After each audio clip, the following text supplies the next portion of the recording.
ছোটোবেলায় যখন দেখতাম মা এরকম থোড় কাটতে বসেছে, খুব রেগে যেতাম। আমি কিন্তু আজকে ভাত খাবো না, তুমি আবার এইসব রান্না করছো। থোড়, মোচা, কচু, ঘেঁচু এইসব দেখলেই রাগ হতো, আর খেতে চাইতাম না। আর এখন এমন হয়েছে, একটু খাওয়ার জন্য খুব কষ্ট পাই। কোথায় পাবো, বরকে বলি খুঁজে খুঁজে আনতে। তবে এইখানে তো সেইভাবে পাওয়া যায় না। কোনো কোনো সময় হয়তো মার্কেটে এক দুবার দেখতে পাওয়া যায়, হয়তো কলকাতায় থাকলে খাওয়া হতো। যাই হোক, সেসব অনেক গল্প। তবে আজকের এই থোড়ের কাহিনিটা বলি। আজকে একটা দাদা, তার বাড়িতে একটা গাছ ছিল, সেই গাছটা কাটার পরেই সেই এক টুকরো থোড় দিয়ে গেছে, আর সেটাই আজকে বানাবো। তবে আমি আগে কখনো বানাইনি। ওই চোখের দেখা, ওই যে বললাম আমার বেশিরভাগ রান্নাই আমি ঠাকুমা আর মায়ের কাছে শিখেছি। শিখেছি বলতে তারা রান্না করতো, আমি দেখতাম, আর সেই দেখেই শেখা। আর আজকে দেখো থোড়টা কাটছি, এইটাও ঠিক ঠাকুমার কাছ থেকেই শেখা। ছোটোবেলায় দেখতাম ঠাকুমা এরকম বঁটিতে এরকমভাবে থোড় কাটতো আর আঙুলের মধ্যে পেঁচাতো। তখন কিন্তু আমরা খুব বলতাম, দাও না আমি একবার করি। আর ঠাকুমা বলতো, না পারবিও না, আর দেখ হাত কালোও হয়ে যাবে। ওই ভয়ে আরও করতাম না। যাই হোক, দূর থেকেই দেখতাম। আর আজকে এখন নিজেই কাটছি। দেখো, এরকম পাতলা পাতলা করে একবার করে কাটতে হবে, আর হাতে এরকমভাবে জড়াতে হবে। তবে আমি এটা এই জন্য বলছি, অনেকেই থোড়ের ব্যাপারটা জানে না, অনেকে রান্না হয়তো করে না, আবার অনেকেই কিন্তু জানে। তবে আমি আজকে যেই রকমভাবে রান্না করব সেটাই তোমাদের সঙ্গে শেয়ার করব। দেখো, থোড়টা কিন্তু আমার পুরোটাই কাটা হয়ে গেছে, আর আমি এই রকমভাবেই কেটেছি। মানে খুব বেশি মোটাও নয়, আবার খুব বেশি পাতলাও নয়। এবার না এর মধ্যে একটু আমি নুন মাখিয়ে রাখবো। নুন মাখিয়ে রাখলে না এটা একটু নরমও হয়ে যাবে, আর রান্না করতেও সুবিধা হবে, আর এর মধ্যে যে জলটা আছে সেটাও বেরিয়ে যাবে। এরকম নুনটা দিয়ে এরকম হাত দিয়ে চটকে চটকে মেখে নিতে হবে। বিয়ের আগে তো এইসব জিনিস খেতাম না, কিন্তু বিয়ের পরে, বা বলতে পারো বরের সঙ্গে এই বাইরে বাইরে ঘুরতে ঘুরতে এত ভালোবাসা হয়ে গেছে এর সঙ্গে।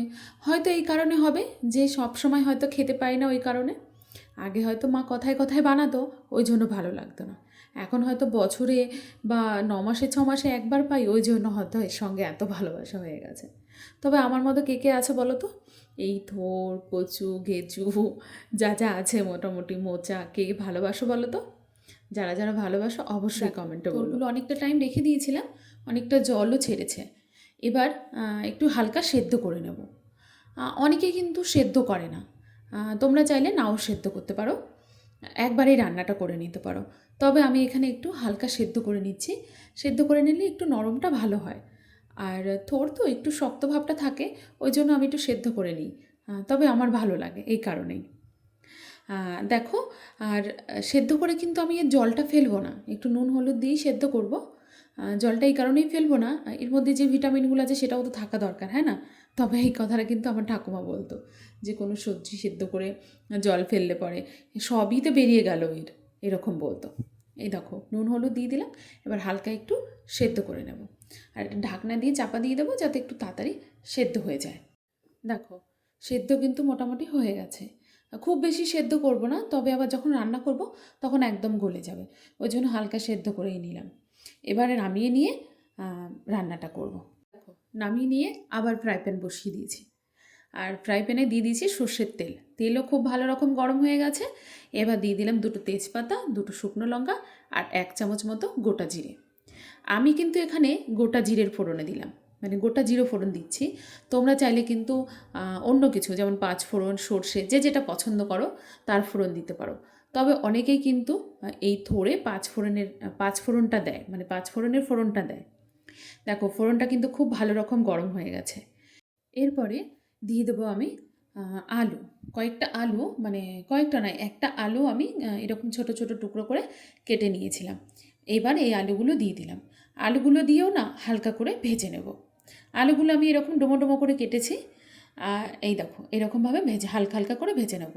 আর এর মধ্যে না আমি একটু নুন আর হলুদ দিয়ে ভাজবো। জানো তো, আলুর মধ্যে এরকম নুন আর হলুদ দিয়ে ভাজলে না আলুর টেস্টটা কিন্তু বেশ ভালো হয়, একটু তাড়াতাড়ি নরমও হয়ে যায়। আর যখন কোনো সবজি রান্না হওয়ার পর কিন্তু আলুর ভেতরে নুন হলুদটা, মানে নুনটা বিশেষ করে পাওয়া যায়, মানে ভালো লাগে যে নুন নুন হয়েছে, এরকম একটা ভাব থাকে। যাই হোক, এই দেখো নুন আর হলুদ দিয়ে দিলাম, ও নুন হলুদ দিয়েও একটু হালকা করে ভেজে নিলাম। এবার ওই থোড়গুলো যে সেদ্ধ করে রেখেছি ওইগুলো দিয়ে দিলাম। দেখো, থোড়গুলো আমি যে সেদ্ধ করে রেখেছি ওর জলটা কিন্তু ফেলিনি।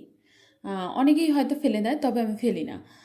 আমার ঠাকুমা বলে যে এইরকম সবজি সেদ্ধ করে যদি জল ফেলে দেওয়া হয় না, তাহলে তার নাকি সব ভিটামিন চলে যায়। তবে আমার মনে হয় কথাটা ঠিকই বলে। কি বলো তোমরা? তাই এই দেখো জল সমেতই ওই থোড় সেদ্ধটা পুরোটাই আমি দিয়ে দিলাম। সেদ্ধ থোড়টা দেওয়ার পরে এবার এতে কিছু মশলা অ্যাড করব। আমি এখানে জিরে বেটে রেখেছিলাম, ওই অল্প পরিমাণে জিরে বাটা দিয়ে দিলাম, আর অল্প পরিমাণে দিয়ে দিলাম আদা বাটা আর কয়েকটা কাঁচা লঙ্কা। এই থোড় ঘন্টতে কিন্তু বিশেষ কিছু মশলার দরকার হয় না, অল্প মশলা দিয়ে কিন্তু খুব স্বাদ হয় খেতে। তবে জানো তো, এই যে অল্প মশলা দিয়ে রান্না আমার কিন্তু বেশ লাগে খেতে। তবে আমার বাপের বাড়িতেও কিন্তু ছোটোবেলা থেকে দেখতাম মাও কিন্তু এইরকম অল্প মশলাতেই রান্না করতো। তাই দেখে দেখেই আমার রান্না। আমি কিন্তু বিয়ের আগে সেইভাবে রান্না করিনি, তবে ওই চোখে দেখেই এখন ওই রকমভাবেই রান্না করি। তবে আমার শাশুড়ি মা কিন্তু খুব ভালো রান্না করে। তবে শাশুড়ি মায়ের রান্না সেইভাবে আমি এখনও করে উঠতে পারি না, বা বলতে পারো সেইভাবে এখনও শিখে উঠতে পারিনি। যাই হোক, অনেক কথাই বলে ফেললাম। এই দেখো, এইরকমভাবে গ্যাসের ফ্লেমটা হাই করে দিয়েছিলাম, আর অনেকটাই জল টেনে গেছে আর অনেকটাই শুকিয়ে এসছে। আর দেখেছো কি সুন্দর মাখো মাখো হয়ে গেছে না? ব্যাস, এই অবস্থাতেই ওপর থেকে দিয়ে দেবো 1 চামচ মতো চিনি।